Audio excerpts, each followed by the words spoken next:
Big news, guys. Disney tried to make a gay movie aimed at kids, and it flopped. And no, you haven't seen this video before, and no, it's not Lightyear or Strange World or Luca or The Acolyte or Win or Lose. It's a new film titled Elio. Let's talk about it. Yeah, you better.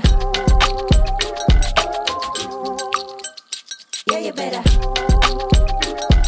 Guys, before we get into today's video, please like and subscribe. Yes, today we're talking about Elio, which has had quite the storyline at Disney, and I guess a lack thereof in the box office. Now, this movie has grossed $4.1 million domestically so far, and it had a $150 million budget. And Disney/Pixar has been through the ringer with this film, as it was sort of pitched as a gay production right out of the gate. And when it was focus grouped, not a single person in the focus group raised their hand and said they would watch this movie at the movie theater. So they went through and took out a bunch of the queer/LGBTQ coded parts of this film, and still it flopped domestically. Now, this Disney Pixar film follows a young boy by the name of Elio, who is 11 years old, and he feels othered and friendless and out of place, and he ends up calling out to the extraterrestrial world and meets an alien named Glorden, who also feels othered and out of place and friendless, and they end up on this whole adventure where Earth is at stake, and he's entering the alien world and also dealing with his struggles on Earth. Now, this whole film seems to have the bones for a good animated story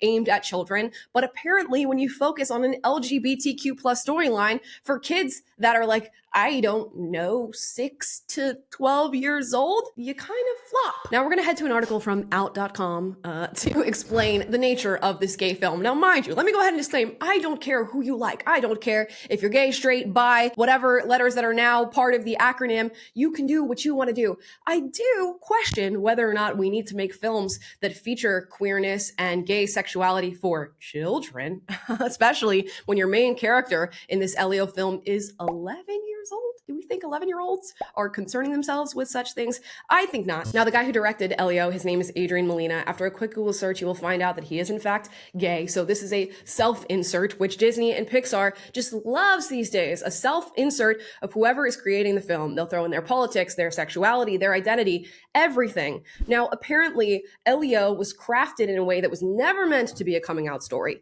but did include some early signs of queerness for an 11-year-old. Now, some examples of the scenes that were going to be placed in this film: Elio would be collecting trash on the beach and turning that trash into a pink tank top. And then he would have a trash-in show for a hermit crab that was on the beach.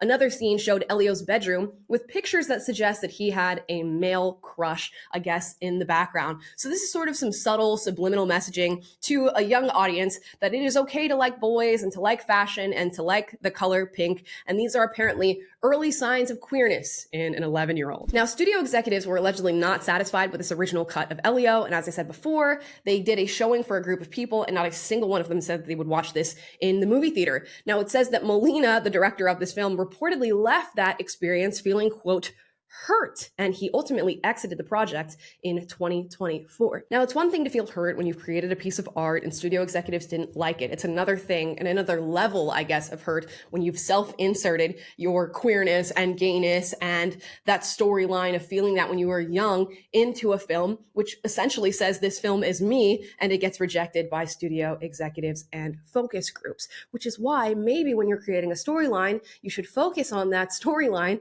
rather than your own self-insert. Now, The Hollywood Reporter would later report that much of Elio was reworked under new co-directors Madeline Sharafian and Domi Shi.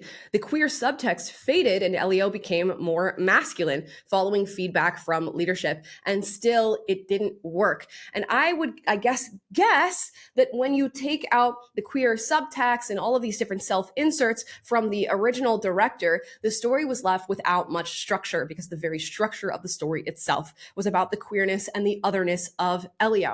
And that's why when you just choose to push through this film and just take out the things that you feel like the focus group didn't like, it's still going to flop at the box office. It seems as though every time I make a video about Disney, I ask myself whether or not Disney has learned its lesson, and apparently it hasn't, and it seems like it's trying to. They focus grouped this Elio film, they decided to take out the queer scenes, and still pushed through the film, which I guess is the issue. The lesson is on its way, maybe, to being learned, but when I think to myself and try to make a list of the last sort of of woke or woke-ish movies we've seen from Disney, it's pretty long. You have Lightyear, Elemental, Turning Red, Win or Lose, Luca, Peter Pan and Wendy, Snow White, Lilo and Stitch, Strange World. The list goes on and on and on. And Disney has been for quite some time saying that it's going to exit the culture war, and it has yet to do so. And you have a lot of people realizing that Disney is on a downward trajectory. Let's read some responses on X. One person says, I just saw the new Pixar movie, Elio. I was the only one in the theater. Another says, quote, was initially portrayed as a queer-coded character with also a scene of Elio's bedroom with pictures suggesting a male crush, end quote. Isn't he like 8 years old or something? And of course, there will be some who try to defend Disney. This person says, we want original Pixar films, not Toy Story 5, then doesn't watch the original films they make. And I get the point the person is trying to make in that tweet, but I guess it should be clarified that the original films that you make have to be good storylines, not political statements, not self-inserts of your own queer journey or your own belief about what people's politics should be. Shouldn't be an FU to conservatives or the right wing, should just be a well-created story that hopefully transcends time and is capable of becoming a classic. And Disney has not created one of those storylines in quite some time. Now, I'll remind you, Disney has had fantastic runs of films, and Pixar in particular. Let's look at this graphic here. You have Monsters, Inc. in 2001, Finding Nemo 2002, The Incredibles 2004, Cars 2006, Ratatouille 2007, WALL-E 2008, Up 2009. I mean, these are bangers after bangers after bangers. So we know that Disney is capable of creating a good storyline, and we know that they're capable of performing at the box office. They've done so with hits like Encanto, Moana, Zootopia, which were all sort of recent in Disney's history. Zootopia even has some not so subtle political messaging in it, but there's something about the political messaging that feels a little bit more universal, and I feel like that is how the story sticks. It seems as though all of these pictures focus on the story and not the statement, and as soon as you start to focus on the statement rather than the story, you lose the story. And this seems to be what's happened with Elio, and when you factor in Disney's not-so-secret gay agenda that they got exposed for not too long ago, and now their initial attempt to rework this story, we can again ask ourselves, is Disney learning its lesson? Another question we can ask ourselves is, how many more flops can this corporation take? I guess considering they own literally everything, a lot. But in a cultural sense, how long can Disney be seen as a cultural giant if they continue to put out movies that are kind of a tree falling in the forest that nobody hears? Disney had many a golden era while I was growing up and had a real stronghold on American culture, and I wonder if we will ever see another golden era from Disney ever again. It seems like they are semi-capable. We see flashes in the pan for just a moment where we realize somebody at Disney is able to write a story. Maybe we should start listening to those individuals and moving in that direction.